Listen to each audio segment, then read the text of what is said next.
Hear that? That's the sound of someone trying to steal your crypto. Every day, thousands of hackers online are doing the same. That's why Arculus uses air-gapped cold storage technology to protect your assets. Using our keycard and wallet app to form a protective barrier, Arculus insulates you from hackers and puts control of your digital assets back in your hands. Order the first truly air-gapped crypto wallet at getarculus.com. Hey, Crows are off a growth year, 7 wins. They re-signed 23 players. They kept everyone they wanted. They've added Jordan Dawson yesterday. It was a massive tick to their culture and Matty Nick's program. Joining us is Adelaide's chairman, John Olsen. John, welcome. Thank you, Rory. Good to be with you. Fantastic. From the chairman's chair, how did you see the 2021 on-field season? A good year for growth, rebuild and getting game experience into young, new, talented players. The program that Matthew Nicks has put in place is starting to bear some real signs of prospect and future for our team as a playing group. If you put in place Matthew Nicks' approach, plus the assistant coaches that have been with us during the course of this season, seeing the playing group getting 20, 40 and some towards 50 game experience under their belt augurs well, because with young, new guys, you've got to get that game experience, and we're well on track to move into next season with, in fact, some good experience under their belt, and they'll only grow and further, and having someone like Jordan Dawson join the squad is a plus. Yeah, a massive tick. I said that in the opener to the culture and what Matty Nicks is building there. I might get back to that. What does your football department need for 2022? Do you anticipate any more changes to it? Well, we've got Sam Dodge coming in as head of strength and power. He's had 10 years experience, international experience with professional athletes, been with the Bristol Bears and the Welsh Rugby Union. He takes up the position shortly. Dan Jackson assumes a role in a leadership development group. So I think we're getting to, in our footy department the depth of experience and talent that we need. And to your point, I think Matthew Nicks has done an outstanding job. I'm certainly impressed. He's, in my view, a next-generation coach, and we're fortunate to have him. And you couple that with Tim Silvers, who's come in as CEO of the club with 17 years at Hawthorn Football Club. Now, you bring in that sort of background and experience and talent of Tim Silvers, who's worked in the footy department across the board in many roles with Hawthorn Footy Club over 17 years. It means that we're really underpinning with a wealth of experience, but with new talent, building a culture in the club that obviously Jordan Dawson looked at and liked. Matty Nicks, when are you going to re-sign him? Well, that'll be something for the board to consider in the off-season. But as I've said, I'm impressed with him. I've observed him over the course of this year, and I really want to underscore the point. I think he's sort of a next-generation AFL coach.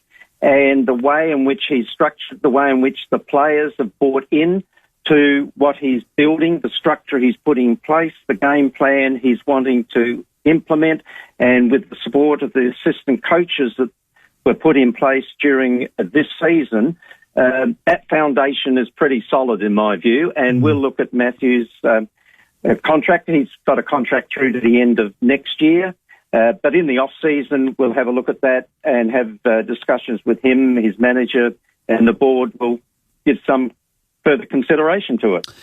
Alistair Clarkson's going to loom large next year. It's going to be a debate that'll rage with media and clubs. So I think it'd be, I mean, if he's your man, would you sign him before Christmas? Would you try and get that put to bed so there's no speculation, John? Does that sit on the table? You're talking about Matthew Nicks now? Yeah, Yes, yeah.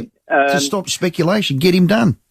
Yeah, well, as I said, the off-season's about to commence, and we'll be giving some considerable thought to that over the course of the next month or two. Brilliant.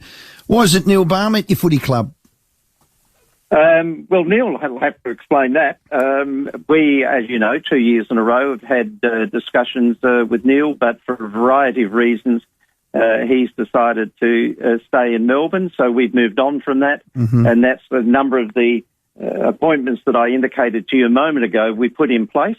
And let's not forget that Tim Silvers, given his experience interstate with AFL footy, is a great value add for us, not only as an administrator, but also in terms of the football department oversight and interaction with the coach and football manager. Yeah, he's a footy man. It is a great appointment. Another COVID-affected season. How are you happy with the finances? Are we going to see a bit of black? Are you concerned? Can you give us a level of what's going to look like at the end of October? Well, we'll have black, as you say. We'll have be back in profit at the end of this year. But terrific. Bear in mind that we've got a liability and a debt now to eliminate as a result of COVID. Prior to COVID, the January prior to COVID, we had no debt as a football club. We had to go into debt to keep the season alive. As you know, we took something like 40% staff reduction. A whole range of programs were eliminated. Unfortunately, community programs, we want to build those back in. But we have been able to, thanks for the loyalty and the support of membership of the club who stuck with us through the COVID season, we'll come out in the black. Even though we had reduced crowds at Adelaide Oval, we'll come out in the black. But that we've got a debt now to eliminate, and we've got to get that eliminated as we move towards building a new facility. Yep. On that, you got an update for us on the Brompton site? Well, we're working on two sites, Brompton and Theberton, in tandem, and we're working on proposals for both sites. As it relates to Brompton, we have put in an expression of interest to Renewal SA. It's a public open tender for that site. The Adelaide Football Club has submitted a proposal with our joint venture partner, Pellegra, that is now being considered by Renewal SA. My understanding is there's a second phase to this that'll take place next month, where Renewal SA will invite of those that had submitted a proposal to negotiate with them over the course of the next month. We hope to be in that, and we'll see what the outcome is over the next month or so. Okay, if the numbers stack up, is that your board's preferred option? If you look at the pros and cons of different sites, so Theberton has the South Road extension and exit lanes that provide somewhat of a complication, and Kings Reserve is being used for the soil that comes out of the tunnels, which means effectively for 5 or 8 years you would not be able to use the second oval related to Theberton. So that's an issue that we're trying to work through. With Brompton's side, of course, there's the environmental remediation, and that's an issue. So both sites have their pluses and minuses. We're working through in tandem with both. We want to keep both options alive, and that's why we put in an expression of interest to Renewal SA with Pellegra for the Brompton site. If Adelaide City Council ran back cap in hand, would you look at the one up the road there, the swimming pool site? Well, Stephen, I think that's a hypothetical so unlikely. Yeah. Okay, let's leave that one. I mean, we went down the track with them. We tried really hard on alternatives, hit a brick wall, so we've just moved on. Okay. The Taylor Walker vilification rocked the club to the core. It was a tough one to navigate. Are you happy where that sits today, John? Yes. Look, just one thing I want to say. We distance ourselves from Taylor's comments. We have not distanced ourselves from Taylor the person. That's great to hear, John. We have a duty of care to every member of staff and the playing group at the Adelaide Football Club, and we've never lost sight of the fact that we owe a duty of care to everybody.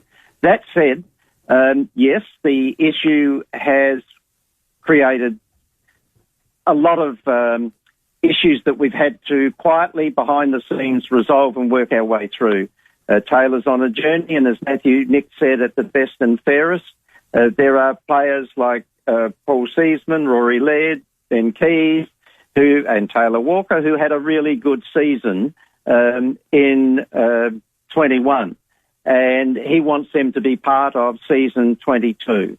But that's a matter now for Taylor to work through. I know he's doing a number of steps personally to reach out and to repair circumstances where people have been severely impacted. Individuals have been severely impacted by the comments.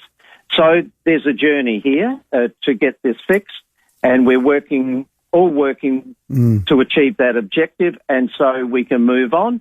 And the Adelaide Football Club is looking at a First Nations footy forum where we would like to build back in some support with SAMFL. In other words, footy across the board to give some support to Indigenous players and forums and education in relation to racism, which should not be part of society. It's not footy that we should be talking about in this context. It's an issue in society and across the board. But that I want to come back to my very first comment. As it relates to text, it was the words that we have distanced ourselves from, not the individual. And he's fronted up and he's on a journey, and a credit to him in that regard. Have you spoken to him, John? Yes, I've spoken to Tex, and I've had numerous text messages with Tex. He wanted to take some time out in the initial stage, to spend some time with his family, etc. You've got to respect that. But now we're moving on beyond that.